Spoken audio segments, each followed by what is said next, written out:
What's up, friends? Welcome to episode 311, of Color of Magic, your Magic Gaming podcast where we talk about all types of issues that affect gamers at and away from their gaming tables and computers.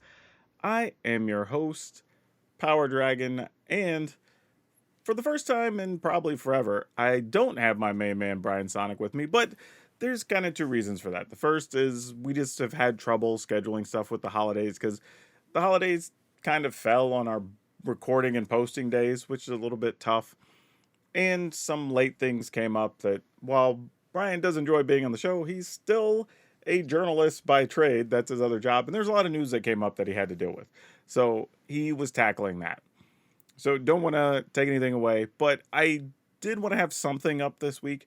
And we also haven't been doing visual episodes because I think we've had some technical issues on Brian's side and just hadn't been able to record stuff. And I know some of you like the visual stuff, some of you don't, some watch on YouTube, some of you just listen to it. Yeah, let me know in the comments though if you actually do want more of the visual stuff, and maybe we find ways to record this, or at least my half can go up on YouTube or something. We'll figure it out. There's a way we could possibly do it. But y'all let me know if you even want more of the video episodes or not. And before we get into everything, just want to do two quick pieces of business. First, if you don't support the show, please go over to patreon.com/colormagic and toss us a few bucks and you get a shout out, all that fun stuff. And you can just help us keep the lights on, feed our pets and kids and all that stuff. The other is if you want to get something directly for yourself and save some money, go over to Manapool. They're a great place to buy cards. You can go to manapool.com/promo/colormagic and you can literally get $5 added to your account. Like it's literally it. You go sign up, you use our code, you get $5, boom, you can go spend that on whatever you want. It's literally free money to go buy Magic cards. Like, I don't know why you wouldn't sign up. So yeah, go do that. Support our sponsors, support the show. You really help us out. But the first thing I want to get to here, and I want to say there's a bunch of stuff me and Brian still want to talk about involving like the Gamer Awards and a bunch of other stuff that happened at the very end of the year. And we're not going to do that till Brian's here because he's even more the video game guy, and I want to make sure he gets to talk about all that. So tune in next week if you want to get caught up on latest video game stuff, appearances, new companies, blah, blah, all that. We're going to talk about that then. But the lead story I want to talk about here is how, I guess, on me leaving the Commander, I was going to say advisory group. That's what the old thing was, the Commander format panel. Because I think there's some stuff going on. And I've had some people send me messages, I don't know, trying to get the dirt on everything or whatever. By the way, people are probably wondering what I'm wearing. This is the cool Avatar jersey that was part of the promotion with Box Lunch and Wizards of the Coast or whatever. But when I got asked to leave, I don't know how you want to describe it, told I was no longer going to be a member of the Commander format panel, it wasn't like, I don't know, contentious, I guess. Like, here's the thing, what people don't know, when they first started this, they were going to start with a really big group. And it was understood from the beginning the group was going to shrink, the group was going to change, and that's fine. But part of the reason is they wanted as many opinions. They wanted, legacy members that were part of the previous group, new members from, just in the community, some people from different countries, and try to figure out what it needed to look like or what size it needed to be or whatever. Because we were effectively the test group, right? And to be fair, I also understand some of what they're trying to do, right? There's very good Commander-based content creators in the community that should get to be a part of it. Matter of fact, I like the fact that it's rotating so that more people get a shot. I think ultimately, the more I thought about this, I think the best thing for the group overall would be to say, I don't know what it is now, like 11 members or something or whatever, but however many you have, let it rotate next year. And then one or two people that were in year one fall off and we replace them with new people. And then by the time you get to like, say, year 6 or 7, you have no one remaining from the first group, but now the oldest members are from the second group or whatever. And then that way you just have a large rotating group of people that are always fresh and new and kind of the new voices in the community. And I don't think that would be a bad thing, personally. I mean, maybe keep one or two around forever just so you always have like the old guard and the old knowledge still there. But overall, I think the rotation of the group is good. And I also like the idea that it's giving other people an opportunity that wouldn't otherwise have it. Because not to sound, full of myself or whatever, but I've had to do a lot of extra work and be very, what's the word, forward in a lot of things to get the opportunities I've been given, right? And it'd be nice if there were more things like this where people in certain segments of the community can get that opportunity. So it's cool that this is even going to be there for some people. I don't have a problem with it at all. Now, again, coming back to me no longer being part of it directly, again, it wasn't contentious. It wasn't anything crazy. It was just like a simple discussion. And I'm not in any way, like, matter of fact, when me and Gavin talked, like, there's still opportunity in the future to do stuff with Wizards, to maybe even do stuff again with the Commander format panel. But I also understand, like, the people they brought in are also really good people to bring in. I think it's nice to have some different voices in there, and the voices they brought in are good. I don't think there's a problem with that. And to be fair, while I did feel like I contribute a lot, I'm also not somebody who's 24/7 entrenched in Commander, whereas some of the other people are. And I think that's understandable as well. Old thinking was part of the reason I was there was specifically because of that. Like, while I played a lot of Commander and I understood it all, and I had a good relationship with stores and how they were dealing with it and whatever, that's all fine and good. But that's not necessarily what Wizards wants or needs with this group now. And that's okay too. So, kind of like I told Gavin, like, was I bothered, hurt, I guess maybe? Yeah, disappointed. That's the best word, right? Was I disappointed that I wasn't going to be participating further? Yes. Am I mad or upset about it? No. Like, I totally understand. But that does lead me into some other things I want to talk about. So we're just going to kind of roll directly into some other topics here. Kind of how we're kicking off 2026. And in that, I have a bunch of notes here, actually. I was making notes yesterday of like, what do I want to make sure I talk about that I don't miss? Because there's so much stuff going on right now, which is kind of crazy. But that's just sort of where we're at right now going into next year. But one of the biggest things is that I'm going to have a variety of projects I'm trying for the first time. And I'm going to bring up some of the notes while we're talking. But things that I don't think other people have tried, if I can get them to work. Anybody who knows me personally, I've talked, and I don't want to put it out here yet. I've talked about a very, how's the best way to describe it? Shoot for the moon kind of project is the best way I can word it. That if it were to work, I think could be very cool and could potentially open up the door for more sponsors. I'm trying to talk about this very carefully to not put the cart before the horse, but it could open up potential opportunities for other content creators. And I want to take that shot at some point during this year. And I think it would be very cool if we could pull it off. So that's really neat. I have an opportunity to this one I can't talk about because I've already started asking people about it, but there's an opportunity for me to get to do some content, which particularly is interviewing the arena devs and basically dispelling all the myths about arena. We've already gone back and forth. We're setting up, hopefully when they get back in the offices next week, we'll get to talk about what that's going to look like as far as me going to Renton's office or Watsy's offices in Renton and doing the interview and setting up. But I think it'd be a very cool video. It's something nobody's done that does all the arena content or whatever. And I think it'd just be really cool, to say, hey, let's sit down. Let's talk about all these things that people have made up or believe about arena. Explain why they are or aren't true. So that's what a lot of that's going to be. And I think we're going to do like 20 to 25 questions. It's going to be really fun. I think that'd be a fun piece. I have a feeler in, I can say, is the best way I can word it, with something involving the Pro Tour. They like the idea. We'll see if it happens or not. So that's out there. And then a few other things, small things that I'm working on, content-wise. So if you are fans of not just the Color Magic podcast, but my YouTube channel, we will have more content coming soon. I am in the process this weekend of getting some things set up. I will get to discuss an editor situation finally, because those who've been following know I've been looking for an editor in this, that, and the other.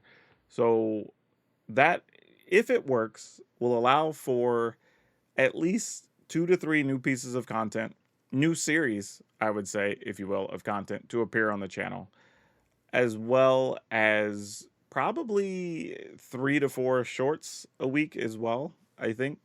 So the channel's going to have a lot more content. Probably not necessarily in January. You might see a couple of new pieces while we're getting set up, but February forward should be a lot of content for the channel. So that should be very positive. So if you're a fan, there will be a lot more PowrDragn stuff to consume over the next, well, the rest going forward, I guess, in 2026. So that's kind of fun. So yeah, lots of stuff on the horizon. I didn't really get to talk to Brian yet, so I'm gonna remind me. We'll talk with Brian next week to find out kind of what his plans are, because he's been doing a lot of writing here this last few days to get stuff up with all this different video game news and whatnot. And I'd be curious. I mean, I'm sure he's got stuff on the horizon as well. But other notes I think are pretty important here. I don't know if y'all saw on social media, we are reaching the point with Kai Bude, as they worded it, losing the battle with the one opponent he can't defeat. So that's kind of tough news.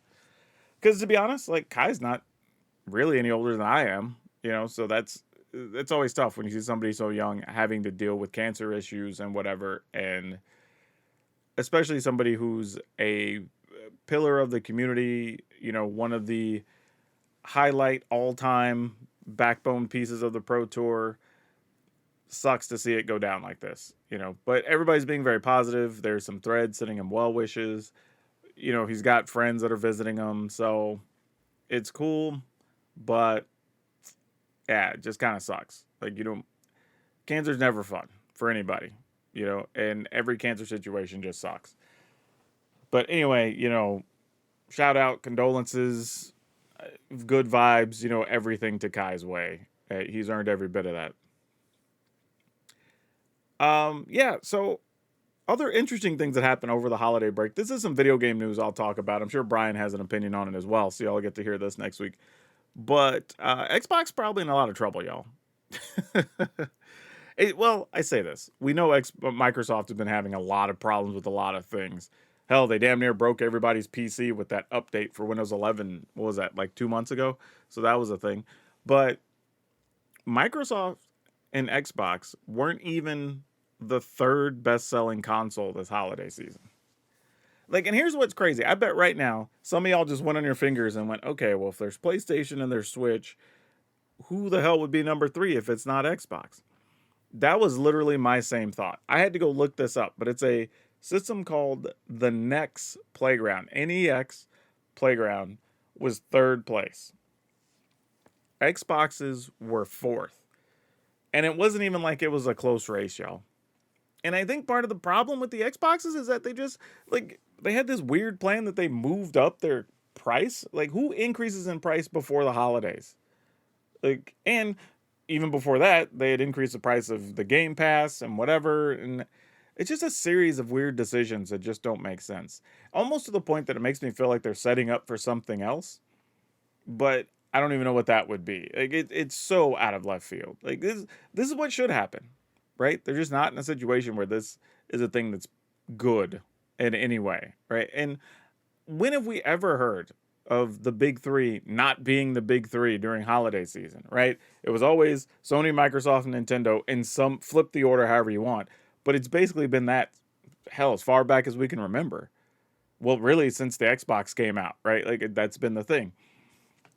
Not this time. And I think if you're at Microsoft, that's got to be a wake-up call, right? If you're on those teams, or hell, if Microsoft even cares about selling consoles anymore. I don't know. The way all this stuff's going with the price of technology and the cost of RAM and all this, so many places are just going to just rent things online anyway and not even sell you any physical hardware anymore. So who knows? Maybe they just want to be in the PC business, right? All the PC games are doing well. The crossover games are doing well. So I don't know. I've seen a lot more people that haven't even bought new generation consoles because they're $500 and $600 and $700 when you can almost just get a PC for a couple $100 more that's way better and gives you way more game options. So maybe that's part of it too. Maybe that, because I'll be honest, I haven't bought either of the last 2 generations of consoles. I think, yeah, because I didn't buy an Xbox One, I didn't buy the PS4, so yeah, it'd have been whatever was prior to that is what I've owned. And honestly, I don't feel like I'm missing much. I'm still getting to do all the gaming I want to do, so it's kind of crazy. But yeah, I don't know. It's a weird holiday season, but that's something. If some of y'all didn't know, that's interesting. And also go look up Next Playground. It kind of looks like a cool little cute system. I didn't even know they were commercially available, so that was the first I'd heard about them. I do want to talk about some fun things because when I'm done with this, I'm about to go watch the finale. But Stranger Things, man. Watching people gripe about this show online has been so amusing, right? Because here's the thing for me, the gripes I've heard are like, well, the acting's just meh. Well, like, the acting's just been meh. Like, 10-point scale, it's been a solid 6. And that's all it's ever going to be. Hell, even worse now because you have people, kids, youngsters that are 21 to 24 years old, and you're telling them to go back and try to tap into their adolescent self and acting from what, like 8 years ago? Like, you're gonna get what you get, right? And then they're like, oh, there's too many people and they're following too many characters. We didn't introduce anybody new this season, really.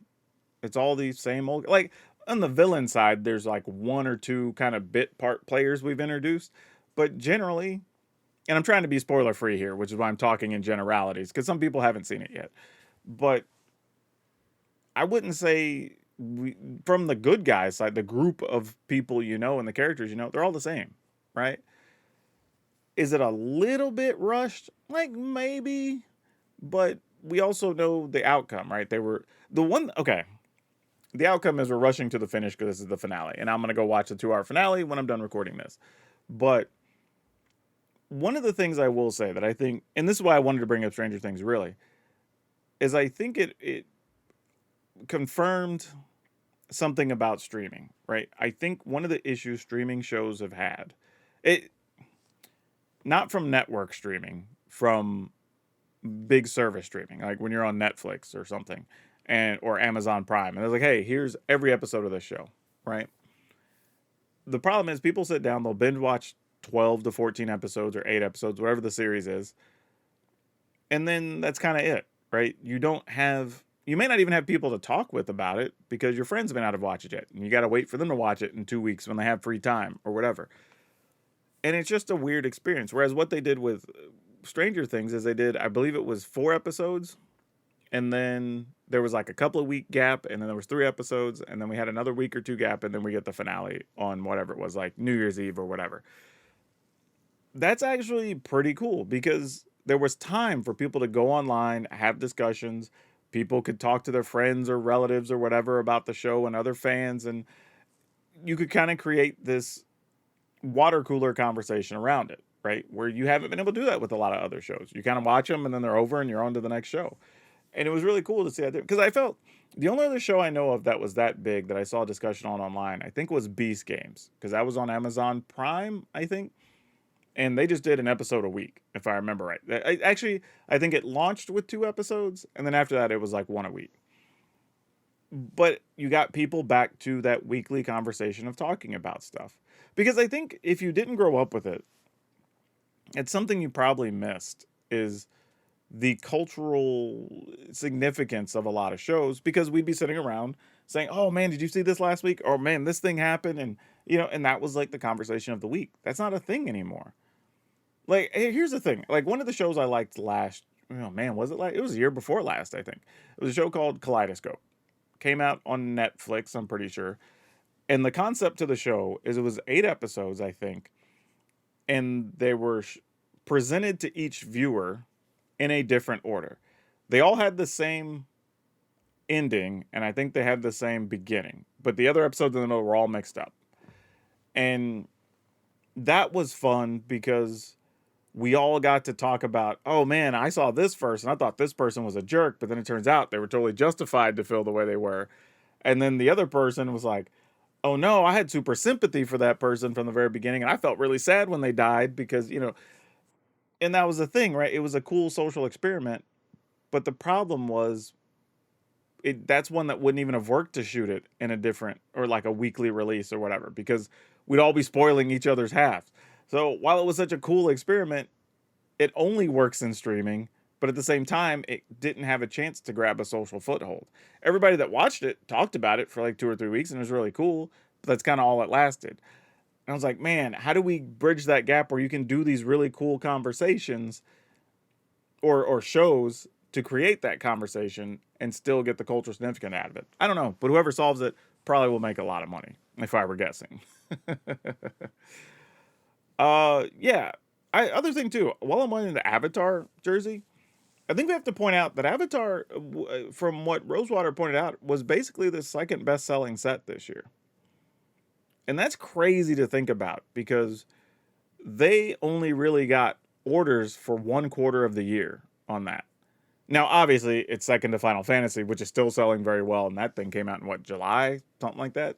So we, for people who are upset at Universes Beyond, I get it, right? You want more magic in your magic, but think about this: like, as good as Tarkir Dragonstorm was, and it was very good, by the way, sold out a couple times, whatever. As good as Edge of Eternities was, because that surprised a lot of people and sold very well. Those are a distant number 3 and 4 on the year behind Final Fantasy and Avatar. Right? And like numbers are, I get it. People say, oh, sales aren't the end result, and that's not the only thing. Sadly, it is. I agree with you. We'd rather it be other things. But at the end of the day, if WotC's making a lot of money, if retailers are making a lot, because some retailers had damn record years this year because the card game economy was fantastic, right? Like, and a lot of that was led by Magic sales for a lot of people. And on top of that, right, the Universes Beyond products are bringing in lots of new faces, tons of new faces, right? We're seeing it even in I've been talking about this on MTG Arena recently. We're seeing patterns of decks we don't normally see that seem to be like the new player go-to decks that we've all built, which gives us also an indicator that there's a lot of new faces playing Arena even. So these sets, while we, again, wanting more magic in your magic is totally understandable. Don't get angry in the comments. I understand where you're coming from already. We would have rehashed this argument a million times over. But I say that to say, like, even when that set only had really 3 months, because, and I say 3 months because the orders have to come in from distributors and retailers before they get to the stores to be sold to us. So it's because people are going, but it didn't even release till November. How were there 3 months? It's a business thing. But the fact that you only really had about 3 months to make sales on it, and it's still the second best selling set of the year. Again, with Tarkir being as popular as it was, says a lot. You know, and it just is what it is. It's not going away anytime soon. It's just not. Now, I will be doing a video in the next couple days talking about, you know, what I'm anticipating for 2026. I'm going to do a good and bad, best card, worst card of every set from 2025. That'll be coming out in the next day or two. So if you're watching this, don't forget to subscribe and like and all that good stuff so YouTube shows you that video when it's live. But yeah, I think that's something we have to look at. As much as we would want things to change, you can't really expect that, right? Like, you can't put the genie back in the bottle at this point. Universes Beyond stops when the sales go away or they just run out of, you know, A-list things to put in Universes Beyond. And I can tell you right now, they still have at least 2 years worth. So I don't think we'll stop seeing this until at least 2028. After that, I think it gets a little slim. I think at that point, you'd be like, okay, what else is there? Are we scraping the bottom of the barrel to make some of these sets? Maybe. And at that point, I think you have an issue. But for now, no. And let's be honest, like, we saw in 2025 record number of people at MagicCon Vegas, right? It was the largest MagicCon we ever had. We had MagicCon Atlanta, which was the first time, to my knowledge, outside of the first 1 or 2 MagicCons, that every panel I was in, every person I talked to said that roughly it felt like 65 to 70% of the rooms, when you ask who was your first time at a MagicCon, you know, who's your first time at any con, a big chunk of the room was raising their hands, right? So not only is all this working, we're seeing new faces get involved with every aspect of Magic, right? And that's the thing we have to take away from 2025, if anything, is hey, while we had these ups and downs and turmoil and a bunch of banned cards and this, that, and the other, at the end of the year, everything's still trending up, right? Sales are up for Wizards, sales are up for retailers, new players are coming out of the woodwork, attendance at Magic Cons is up. We're seeing extra traffic on different websites. Hell, our sponsor, Manapool, by the way, manapool.com/promo/color magic. Go get your free $5 and support the channel. But Manapool was even showing a thing on social media that they've exponentially grown this year, right? Tons of new people coming over to their site, which is good because that means more retailers are going to use your site. You get more options, you get more benefits. Like, it's everybody's winning right now. And I get it. It's tough to be in that situation when you don't want certain things, but everything's positive. Like, all you can do is wait it out at this point. That's the only advice I have for you. But yeah, this is a crazy time. I think starting 2026, like I said, there's a lot of cool stuff coming down the pipe. There's a lot of neat stuff on the way. Crazy sets this year. We'll see what those do. But yeah, I think overall for me and for the YouTube channel, there's a lot going on. Obviously for Brian, he's been staying busy, which is good. So that's something to look forward to. But I think now it's just, if I could ask anything of a comment for you to really leave here, do you want more weekly YouTube wrap-ups or YouTube versions of Color of Magic? And I guess the other question I would ask is there a particular type of content that you would like to see, now that I may have an opportunity to produce it, that wouldn't involve a bunch of people? You know, if it's just me and one other person, maybe. But other type of content you'd want to see that you don't see right now. Because maybe we can add it to the channel now that we're going to have some extra editing hours to go into stuff. So just saying, there's opportunity. But yeah, if there's anything I can tell y'all, the outlook for this year, for 2026, is I think is just try, what's the best way to word this? I would say try to enjoy Magic for the game that it is, right? Don't get caught up in the corporate stuff. I hate Universes Beyond, competitive, blah, blah. You know, I don't like brackets for a commander, whatever. Try to find the enjoyment you found in the game. Enjoy it for what it is, right? Have fun with it. Find a play group that jives with the vibes that you want to have in the game.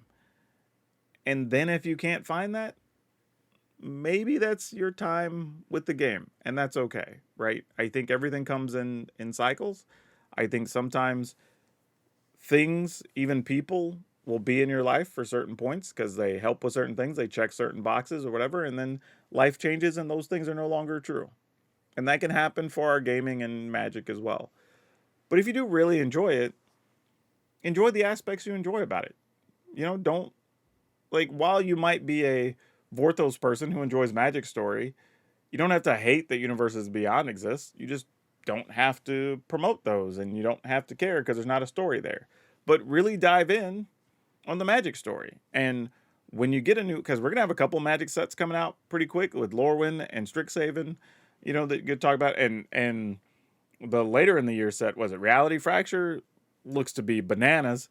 So those are going to be fun to talk about. Amplify it. Talk about it on socials. Get other people involved in the parts of the game that you enjoy. If you enjoy playing Modern and you're like, man, it sucks that we don't have enough Modern stuff, be the voice. Get people in your local store to play more Modern, right? Be the person that promotes more Modern on social media. Share the results from different Modern tournaments, whatever, right? Amplify the things you want to see more of, instead of just arguing against all the things you don't want.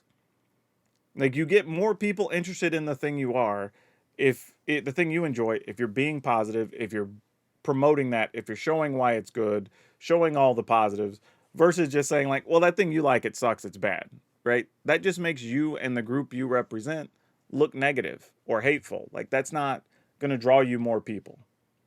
Hell, there's a whole, now that I'm thinking about it, a whole societal equivalent we could talk about probably if I had a political show or something.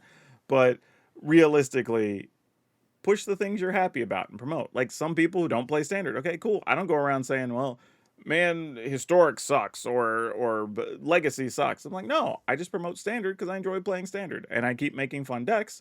And when there's opportunity to share cool things that pop up, I talk about them and promote the thing that you're excited about. It's really that simple. But yeah, if there's anything I could do to just ask of you, those couple of comments, remember to like, subscribe, all the good stuff. Because like I said, there's some fun things. There's the interview stuff coming out, like some very interesting stuff I think people may want to see. So you don't want to miss that. But yeah, as always, wherever you're watching or listening, good morning, good afternoon, good evening, and good night. Please remember to take care of yourselves, your family. Remember to be awesome. And most importantly, be awesome to each other.